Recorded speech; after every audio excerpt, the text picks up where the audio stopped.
Coming up in episode 3, we'll be painting the walls in the great room. I'll be raising the windows in the shed. We'll be going to the public market for some shopping. And we're going to have our diseased maple tree in the front yard removed, along with some stumps that are going to be ground out. Plus we have other improvements to our 1905 cottage that I think you're absolutely going to love. Do me a favor, don't forget to subscribe and share, and stay with us. My wife and I have restored several homes before buying this one, and you know what? It always comes down to things like electrical, plumbing, insulation, and painting. Now, my wife not only is a great interior decorator, but she's also, over the years, has become known as a colorist. Well, what's a colorist? A colorist is somebody who has the ability to choose just the right color for a certain room or a certain house and so on and so forth. Well, she's done it again with this beauty.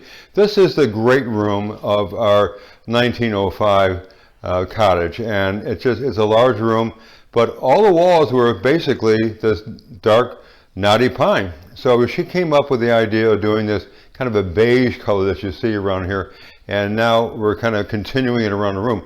What it's done is a couple of things. It's lightened the room up tremendously, and it's also giving a kind of a clean look that was missing before that. So stay with us as we colorize our great room. Now, one of the fun things about painting a room is putting on the blue painter's tape, and I'm saying that facetiously because it is a pain. But you got to be careful when you put it on, because in this case we want to make sure that we're not getting anything on the actual window, but it also has to have a clean edge, so it doesn't look like it was sloppily done, if you will. So that took quite a while, and I just give you an idea of how this has turned out. We're going to go around the room here. So we had to do the window, we had to do the door, and on either side of that door there's a closet. The other closet you can't see from this angle. And that continues around the room to actually the dining room. Now the dining room, you can see we've already applied the same color paint on the wall. So we decided that this middle section here was still too dark, so we're going to paint everything except for the door. And we're going to keep, of course, the look of that wonderful window there. And as you turn around, you can see how we did it with this large window over here. Aside from applying the painter's tape, which is a pain, the other pain is actually, when you're dealing with knotty pine, you have to get in between the little grooves. So if you just go to roll it, it's not going to work. So you have to go through every individual row and every individual groove, so it's a tedious process, but when it's done, it's going to look absolutely fantastic.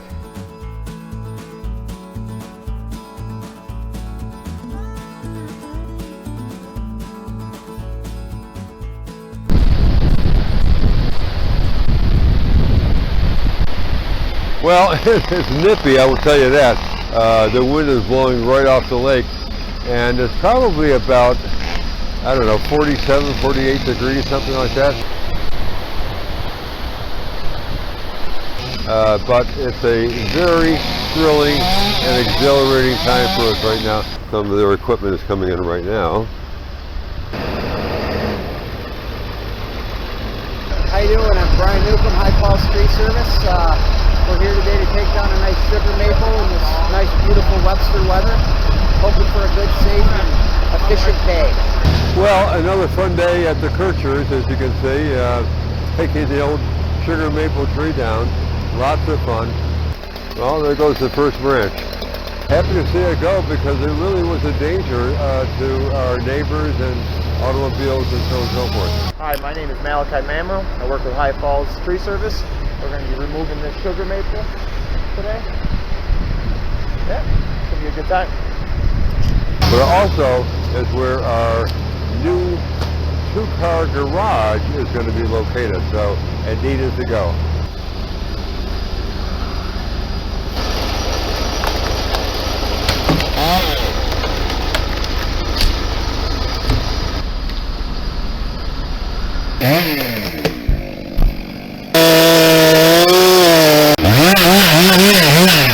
Now behind me is their loader, and they're backing it down now, and that turn up there is quite steep and it's sharp. This is what they're going to use to put the big logs that are sitting in my yard right now onto.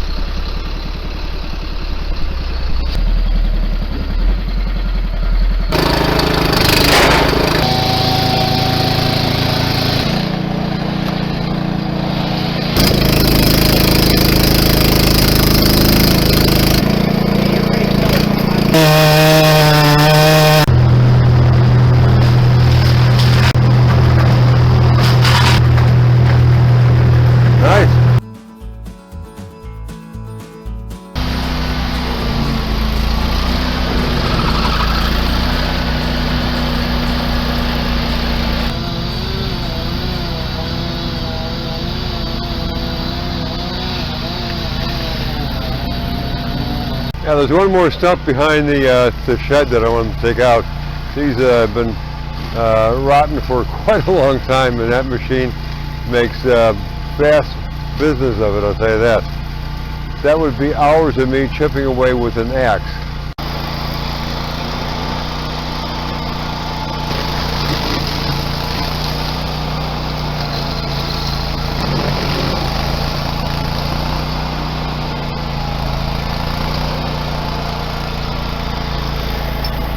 This is the last of the stumps. This is a big one, but he'll make fast business of it as he did the other three.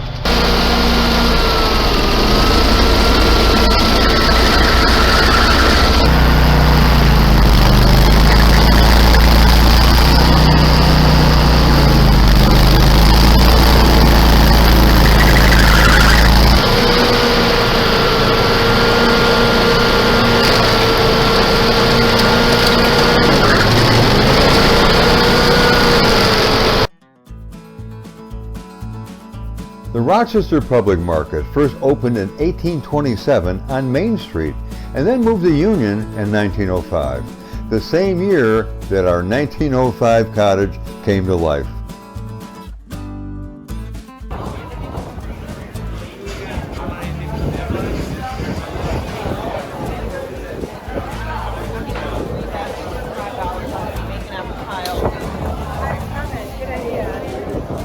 Wow.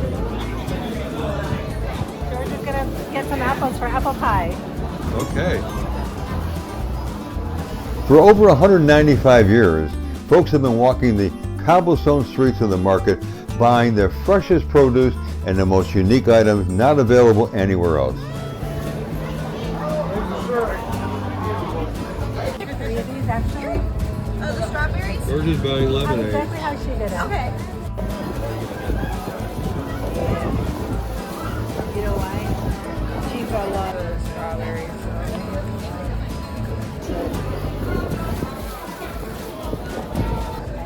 But you wanted an additional 3? No, Or just just 2 one more? altogether. Okay, okay.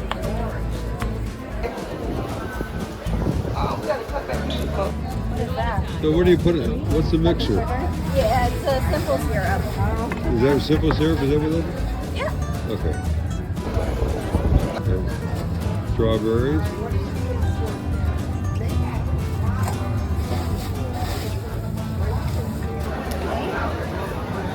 Our daughter shopping. We're at the public market in Rochester, New York.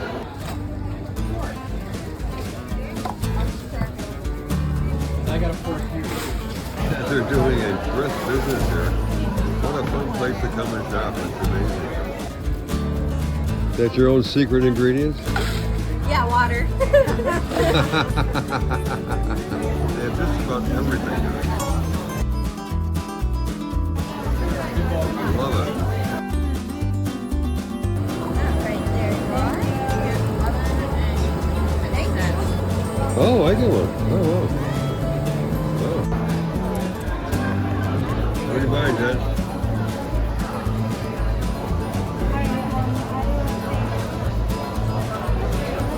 Here's what we bought so far. All kinds of goodies down there, including duck eggs.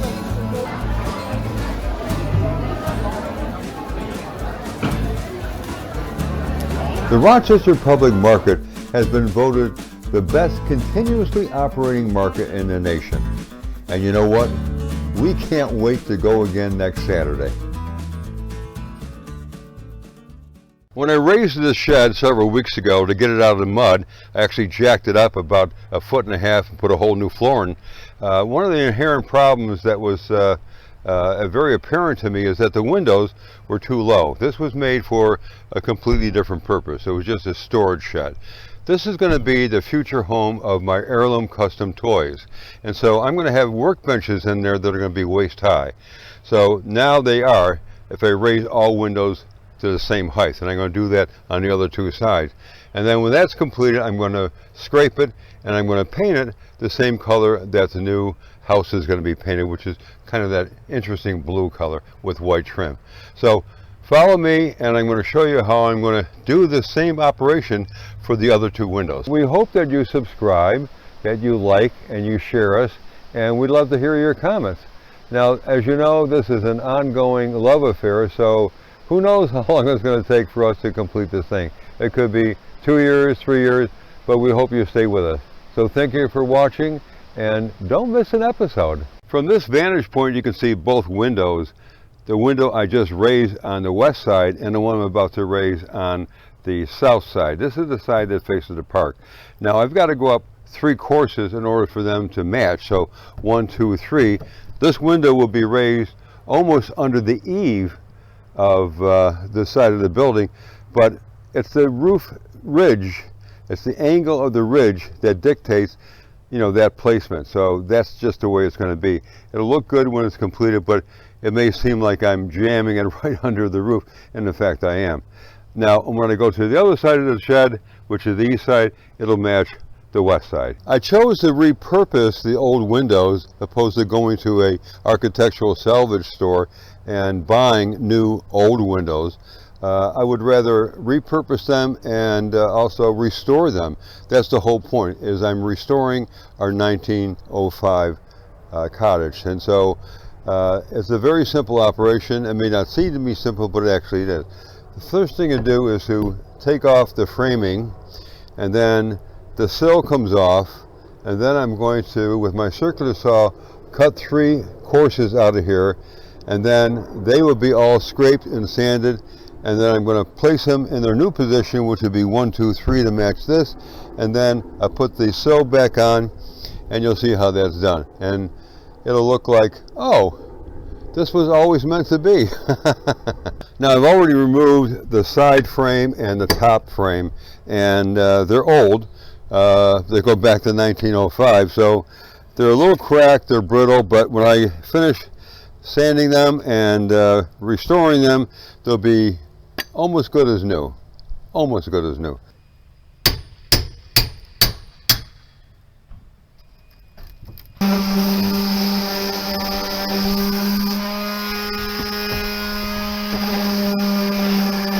Now this is the sill to this window, and unfortunately it fell victim to carpenter ants. And you can see I've been sanding away here, getting down to the bare wood that doesn't have any damage, and it's a lot of damage. I may actually have to put a new sill in here, but for the time being, because the weather is not going to be cooperating tomorrow, I'm going to grind most of this out, put it in place, and then later on I'll replace it with a new sill.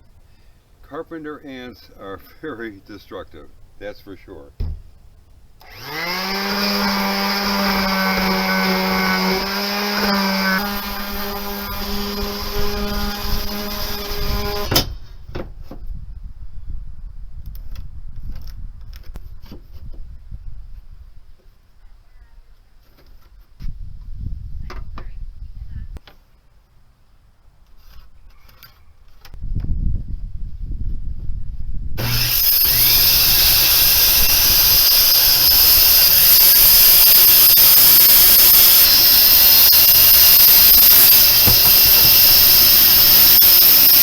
Okay, so now I got the next 3 courses cut out, and I'm going to sand them a little bit, and I'm going to replace them in this order, so it now is going to reach this level.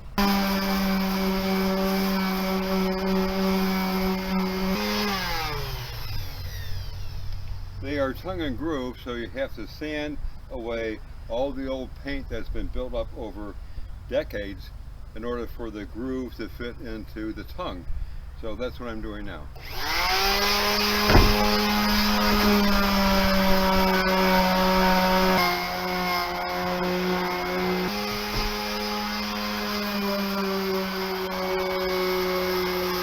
Well, now it's a matter of reassembling.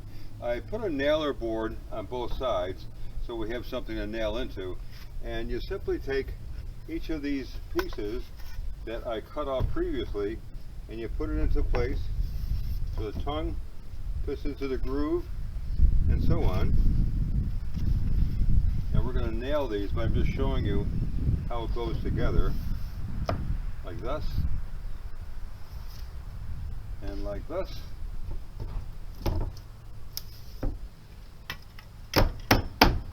Tap it down. So there's a groove here that fits into a groove here. So again, a tongue and groove. And that goes in there simply like that.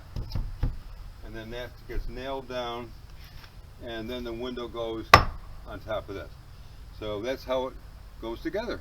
Okay, now we're going to check for level, and by God it is, so that's a good thing. There we go. And now I'm going to put the framing around, and then we'll set the window. I have my uprights in, and I'm just going to put the top cross piece in, and we'll be back in business.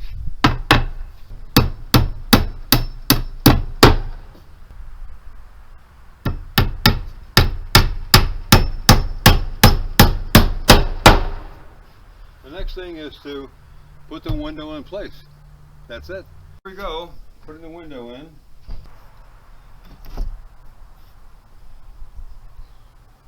There we go. Coming up in episode 4, we'll begin renovating that tiny little bathroom off the kitchen.